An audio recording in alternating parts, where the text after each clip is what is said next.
teman-teman. Kalian pernah dengar gak sih istilah feminisme? Di sini kami, Destin, Saski, dan Sania akan menjelaskan lebih lanjut mengenai apa itu teori feminisme dalam hubungan internasional. Jadi, pasca Perang Dunia Kedua di tahun 1980-an, perempuan mulai memperjuangkan haknya dalam berbagai aspek.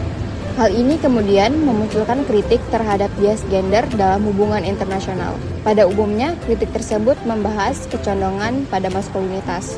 Maskulinitas seringkali dihubungkan dengan kekuasaan, keamanan, anarki, dan hegemon. Sedangkan gender feminim dulu dianggap sebagai gender yang lemah. Lalu dari situ muncullah pertanyaan, di mana tempat perempuan dalam hubungan internasional?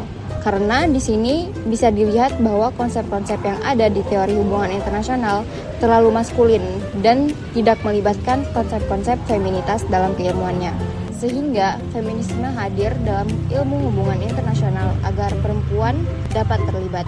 Teori feminisme adalah teori yang berfokus pada analisis terhadap ketimpangan gender, yaitu terkait minimnya akses bagi perempuan dalam politik dan kebijakan luar negeri. Feminisme juga menyoroti identitas gender yang digunakan sebagai alat untuk melanggengkan kekuasaan. Bisa dilihat dari bagaimana perempuan seringkali tidak diikutsertakan dalam pengambilan keputusan. Feminisme berfokus pada hak-hak perempuan dan melihat gender sebagai konstruksi sosial, bukan sesuatu yang berasal dari sifat biologis manusia. Dalam hubungan internasional, feminisme menawarkan perspektif alternatif terhadap perang dan perdamaian.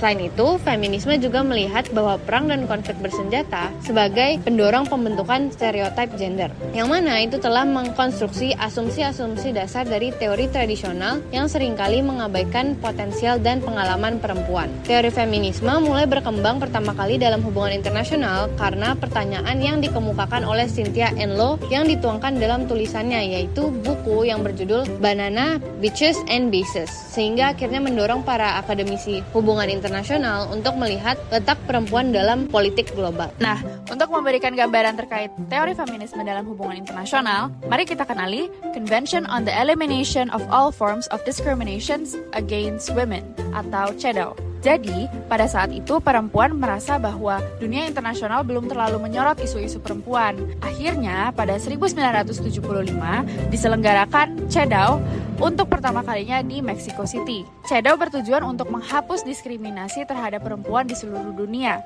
baik dalam kehidupan pribadi maupun publik. Konvensi ini dianggap sebagai salah satu instrumen utama dalam melawan ketidaksetaraan gender di dunia internasional.